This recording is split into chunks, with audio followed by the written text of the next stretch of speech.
Sir लोगों कुर्बानियां देतियां ताजो से आए फेस करी पा दें, लेकिन वो जड़े बंदे जो ने कुर्बानियां देतियां उन्हें बड़े घट लोग चेता करते हैं। मेरा आखने मतलब ये है कि कुछ चुनिंदा सैक्ट ऑफ सोसाइटी तो है ना जेडे उन्हें रिकॉग्नाइज कर देना, लेकिन हर जगह उनके बारे च इन्ना पता नहीं है। जेडे साढ़े अपने डोगरा वॉरियर्स ने जिन्हें कोई भी मुहिम ते देश की मुहिम ते अपना परम बलिदान दिता, उनके ते जिन्ना हर जगह जाइए तो अं देखने लगता कि हाँ जी इनका स्टैचू है, इन्हें ये किया, इंदा छोटे छोटे ही होंगे लेकिन छोटे छोटे होंगे ना हर जगह। साढ़े तो मैं लगता है कि ये नहीं रिकॉग्निशन बड़ी घट है कॉमन मास तो, ऐसा तो नहीं लगता? नहीं, ये तो एक पूरे सिस्टम है, पूरे देश च गै। अच्छा, अगर तुसें दिक्खे दा होऐ जिसलै संघर्ष किया इन्हें आज़ादी ताईं इंडिया दी, जी भारत आज़ाद होना चाहिए अंग्रेजें कोला, जी ते लखां लोग यानी कि अलग आए होने फ्रंट विच, बिल्कुल, लेकिन बड़े गिने चुने यानी कि सैकड़े में लभदे ने जिंदा नां जो, बाकी उनका नां तो नहीं है। चाफेकर बराता होए, सावरकर बंधु यानी कि वीर सावरकर का नाम, तो वो दो भरा होर भी है जी फिर यानी कि दुर्गा माता ही यानी कि पंजाब की यानी कि कम किया, भगत सिंह होंदे कन्नै चंद्रशेखर आजाद, इंदे नां दे फ्रंट पर, लेकिन बैकग्राउंड पर जो कम करने वाले है, कल्ला आदमी तो कुछ नहीं कर सकता, पूरा सोसाइटी लगी दी होंगी, पूरा समाज लगे दा होंदा। बिल्कुल यार समाज लगे दा, समाज के कम करग ना, बिल्कुल इस खातर सारे का नां आना संभव भी नहीं, और पॉसिबिलिटी तो बनती गै नहीं ना, तुसें पता जियां पहले सना दे। लेकिन फिर भी कुछ लोग जो फ्रंट च है जिंदे नां यानी कि सारे एक इतिहास च न, उनका नाम तो लैता जाता। अज जियां लॉर्ड राम के बारे यानी कि लॉर्ड लिखा जाता, वो अंग्रेजें हा शुरू किया, लेकिन रामचंद्र जी तो भगवान दे उन्हें भी आदर्श स्थापित किया, बिल्कुल भगवान कृष्ण के बारे भी यानी कि सानू इतिहास बेसिकली पढ़ाया नहीं गया। बिल्कुल आज़ादी के बाद भी जरा हिस्ट्री बननी चाहिए ही ना, जी अपने देश के लोगों के देश के जिन्हें कम किया उनके ते बननी चाहिए।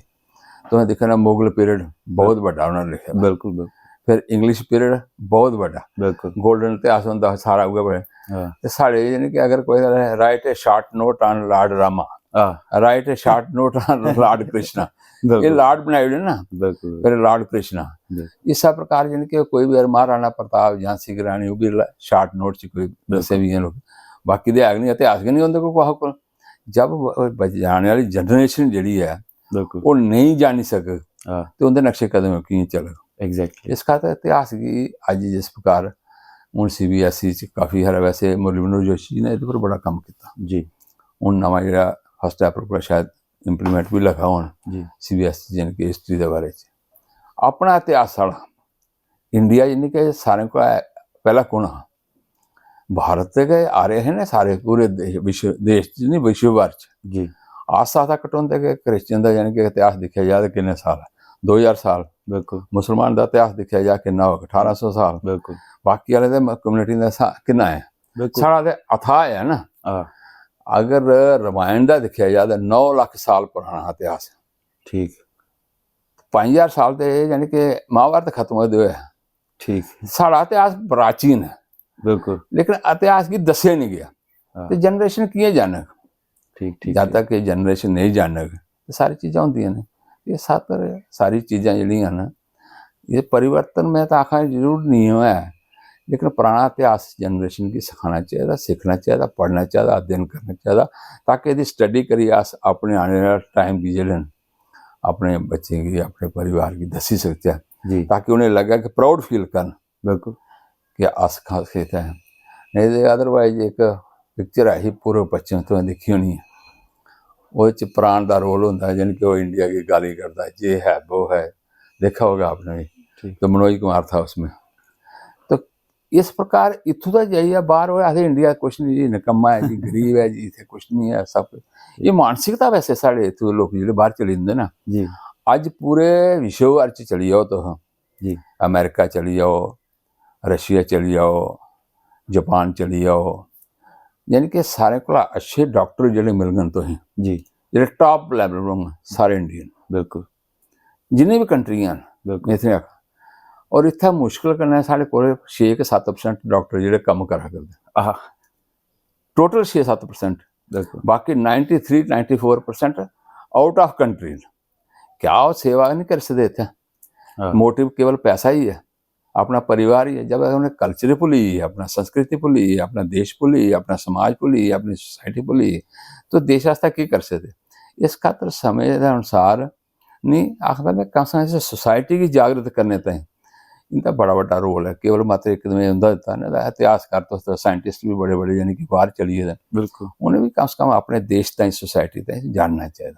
और कोशिश करनी चाहिए कि जिथों दा मैं पले ना उस जगह कम से कम मैं अपनी डिवेलप कर सकता जिन्हें कर सकता जिन्हें सिखाई सकना। एक मैं देखना इतना विश्वनाथ आते हैं डॉक्टर अच्छा इंग्लैंड च उन्होंने काफ़ी बड़ा होंगे अपना हॉस्पिटल वगैरह सा